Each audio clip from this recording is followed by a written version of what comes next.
Your business address. So do not do a P.O. box. Home addresses are sometimes hit or miss, if I'm just being honest with you guys. They were hitting off pretty well, especially if you kind of been grandfathered in already with your bank. They were hitting off really well during the pandemic because just bank systems had to kind of switch over to there's a lot more work from home businesses. But if I'm being honest with you guys, now in 2023, at the time of this recording, they are hit or miss. And so banks want to see a real location. I underline that word real because that's when they go to pull it up with AI or just a simple Google search, right? They're going to be able to see, hey, is this location out of some meat market? Is that some self-storage spot? Like, what is that? It has to look like it's an actual commercial building. It has to look like it's an actual office space so that they can use that in your favor as a data point to pretty much certify the validity of your business and the location. iPostal, Regis, and Opus are the three common ones that we tend to just see the best benefit out of. I personally have used Regis just because they're out here in Central Florida. We also have Opus out here, but I like Regis because they show you when you go on the website, they show you based off of the zip code that you're looking to get the pretty much the office space in. They show you a picture of the building. And so you'll see what you're getting, right? It looks like an actual building with suites inside of it. So a pro tip for you all is you want to double check that your business's address is not getting flagged. I'm going to show you how to do that here in the next slide. If it says yes for commercial mailing, for commercial mailing receiving agency, your CMRA, banks will downgrade the validity of your business. So this is actually going to count against you. So if you're wondering, Irv, how the heck can we actually check that? When I go to USPS.com, you're going to click where it says by address. Step 2, you're going to enter the information of your company. So your company, your street address, and sometimes this gets a little wonky. Here's what I mean. If I put 123 Happy Street, and at the end of it, it is ST versus STREET, then it may not show it, or it'll say record not found. And so you want to play around with both because that's exactly how the USPS has it inside of their carrier routes. And so once you hit that, you're going to hit enter. It's then going to take you to this next screen right here. You want it to read no. Remember, backtracking to this. If it says yes for commercial mail receiving agency, another way that I can say that is it's pretty much just a third party place that's receiving mail on your behalf, kind of like a registered agent, right? That's operating off of like a basement. It's like the easiest way that I can put it. And so the way that they want to see it, the banks want to see it, is that it says no, meaning it's in an actual building.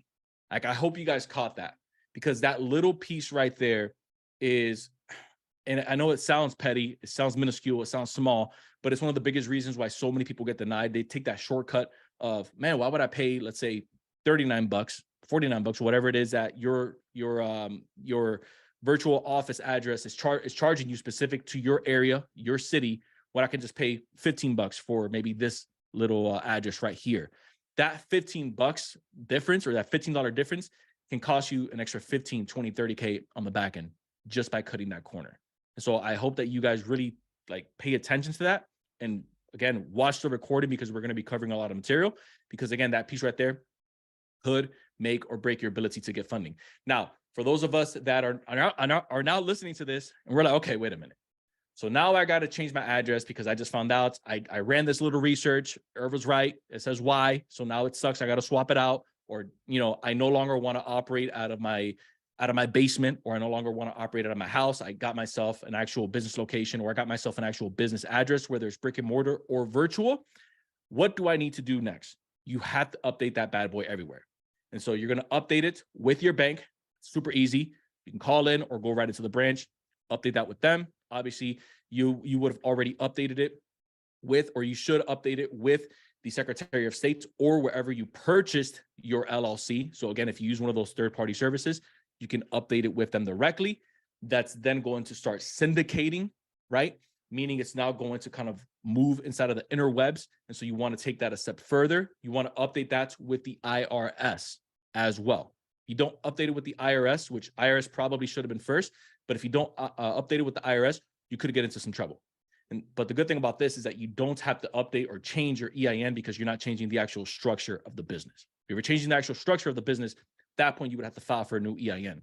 But in this case, since you're not changing the structure, excuse me, you're just changing the address, which is Form 8822B, not 8822. 8822 would give you just the home address, your home address. 8822B is for the business side. And so you want to go ahead and update that in all of the, pretty much in everything that you see on your screen. Now, if you're wondering, Irv, I have an account with Dun & Bradstreet. For those of us that are veterans, right? You would update it directly inside of your portal. Now, if it gets a little wonky, because sometimes it gets a little wonky with Dun & Bradstreet, you could just call that 1-800 number and speak to an account manager. Make sure that I'm trying to upsell you into anything, because they always try to upsell you into buying some trade lines, getting some type of service with them. The only thing that you really need Dun & Bradstreet for is if you guys wanted to upgrade to like Credit Signal, which is their credit monitoring service. Anything else you guys don't need. This is like a little bonus that I'm giving you. You don't need because they're not really giving you trade lines. So when they sell you trade lines, when you're on that call and they say, hey, is there anything else that you need? By the way, we had this promotion that, you know, you guys can get access to $25,000 or $2,500 worth of a trade line that we give you. They're not selling you trade lines. What they're really selling you is a trade reference. Trade lines and trade references are two different things. Trade lines is the actual extension of the credit extended to your file, meaning to your business. A trade reference is in good standing of you, like, hey, they've been making payments on time, but it's not true credit. Like, you can't use that for anything. And so I'm lowering the tone of my voice so that you guys can like really lean in on this part, because it's important. I see business owners all the time, every day, wasting money on something that's not going to give them a return. I want you guys to spend every dollar that you have where you know you're actually going to get a return. Now, for Experian Business and Equifax Business, which we're going to be breaking down in the next couple of weeks, if you're wondering how can I actually update it with them, one of the easiest ways that you can do it is if you already have a vendor that's reporting to them, like a fleet gas card or something. Once you update the fleet gas card, once that next payment cycle hits, so that net payment, let's say it's a net 30, once that hits, it refreshes over inside of their database. A database, it's like water. It just cycles through and then it changes it over on their side. That's one of the ways. That's one of the easiest and fastest ways that I'll give you. I'll give you guys another way later on in the training over the next couple of weeks, but that's the fastest way that you guys can actually swap out the address on that. Rad, is everything good so far? Everything's perfect, bro. Everything's perfect. Am I moving too fast? No, you're doing great. Right? Your pace is on point. I just want to make sure we're not moving too fast, because I know that we have people on here that are, you know, some new and some are, you know, a bit more seasoned. You know what I mean? Yep.